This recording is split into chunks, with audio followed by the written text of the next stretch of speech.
Okay, I'm about to do something really scary. About to read you guys my first ever published fan fiction and critique myself on it. Ain't pretty. It was called Stars in My Eyes. Was obviously a friendship romance thingy. Fan fiction. Yeah.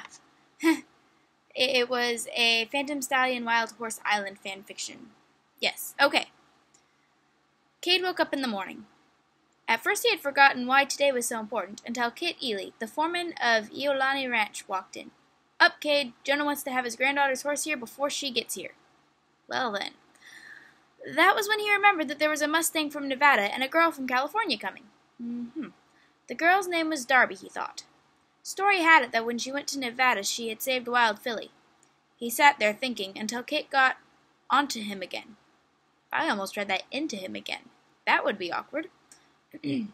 Kate, Kimo already left to get Darby. Let's go get her horse. Cade got up, grabbed a white shirt from the closet, and grabbed a pair of pants, too. Before too long, they were in a truck heading to get the horse of one girl's dreams. So many punctuation errors. For one thing, that's one entire paragraph. 1 hour later. Cade was trying to unload the sorrel filly from the boat, but she just wouldn't come. Then she kicked him. She kicked him hard right in the middle of his chest. He winced from the pain, but kept trying. Finally, Kit came over, causing the filly to rear, in anger or fear, Cade didn't know, and whispered, "Cade, wait a bit, let her calm down." Wow, that was worded so weirdly. Cade had to admit that Kit was right. Kit had more experience with Nevada Mustangs. Nevada Mustangs? Should it be Nevadian? Kit had grown up in Nevada and had 5 younger brothers. Cade stared at the filly, and she reared up again. He wondered if this horse hated him. He'd had people hate him, but not horses. Well, then he realized that the kick she had dealt him was bleeding, causing his shirt to look as though there was a burgundy flower on his shirt.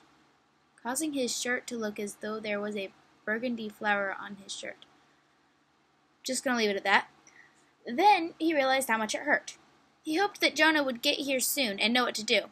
They had been in such a hurry to get the horse, and he was hungry and starting to dislike this girl that was costing Jonah $2,000 and the horse that was kicking him. Oh. He looked up at the sky, wishing he was back at the ranch with Joker, his horse. Then he got up and went over to Kit, who had the horse nearly calmed down. His presence made the horse rear up again.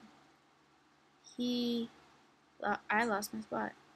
He hated that the horse was acting so scared of him and that he had no idea why. Then Kit explained that she didn't want to come out because she didn't want to go back in. Okay. Cade thought that made sense. Did he really? Because I sure didn't.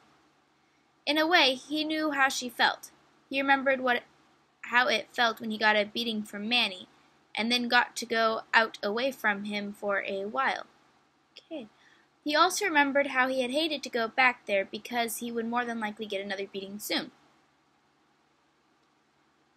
He waited for a while, then Kit said, "I'm going to call Jonah." This surprised Cade. Kit wouldn't call Jonah unless he thought they really needed help with this horse, so he asked, "Are you sure we need to do that?" Kit answered with a nod, yes. Cade listened to the one-sided conversation. "Jonah, is your granddaughter there?" "She is." "Do you think she could handle this horse here?" "Well, we can't get her out, and she's dealt Cade a good one." "Yep, he's bleeding a bit." Cade rolled his eyes back. What? Rolled his eyes back? Why in the whole wide world was Kit telling Jonah that? They both knew that unless Cade's life was at stake, Jonah wouldn't call the doctor. He did not want any sympathy from Miss What's-Her-Name from California. Oh well. He turned his ears back to Kit's side of the car. How do you turn your ears back? Oh my goodness. Oh my goodness. How did people like this? He turned his ears back to Kit's side of the conversation and heard him say, "All right, then we'll see you in a little bit." He turned to Cade. "Jonah's on his way over." Cade couldn't help wondering about Jonah's granddaughter a little bit, so he asked a question that he hoped Kit wouldn't take the wrong way. "Is his granddaughter there yet?" Darby? She sure is, and she's coming over too. Cade started to wonder what she looked like. 10 minutes later. Where's my horse? Cade heard a voice, a girl's voice. As far as he knew, the only horses that were on the boat was Darby's horse and Judge, the horse that came with her. He turned to look. Walking towards him and Kit, towards him? That's not supposed to, never mind. Walking towards him and Kit was the most beautiful girl he had ever seen. Straight black hair and sparkling sea blue eyes. Okay, so she was a little skinny, but so what? He thought she was beautiful. Darby? That was her name, right? The girl didn't even look at him. She walked over to the horse. The horse reared back for the 10th time, he thought. All of a sudden, a protectiveness came over him. He walked over to Jonah and said, I'm not so sure that's a girl's horse. Jonah gave him a look and said, She belongs to Darby. Cade looked at Jonah and said, She may belong to Darby, but I'm not sure she should. He was sure Darby had heard when she gave him a glare. A while later, Cade heard Darby call the horse Huku, translated star. Cade smiled. He had stars in his eyes every time he looked at her. He knew he would have to hide them later, but for now he would look at Darby with stars in his eyes. Oh my goodness. Please tell me that professional, very published, very successful authors look back on their very old works and go, what? Because that's what I'm doing. There's so many errors. Okay. But when saying Cade heard a voice, a girl's voice, there is no, not parenthesis. I can't even think of words. Apostrophe. There is no apostrophe between girl and S. And that, I really need to edit all these. It's made up of 3 paragraphs. 3. Wow. Anyway,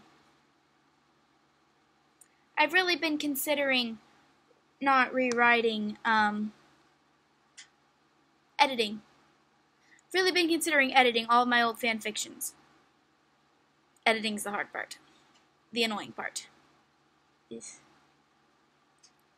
Anyway, that was my very first fan fiction. I was very excited when it got published, too. I was like, oh my goodness, oh my goodness, oh my goodness. Yeah, now I read it and I'm like, oh my goodness, oh my goodness, oh my goodness. Same words, different connotation. Anyway, I am going to put the thingy. Can't talk at all, can I? I'm going to put the link to this story in the comments, and you can go read how bad it is yourself.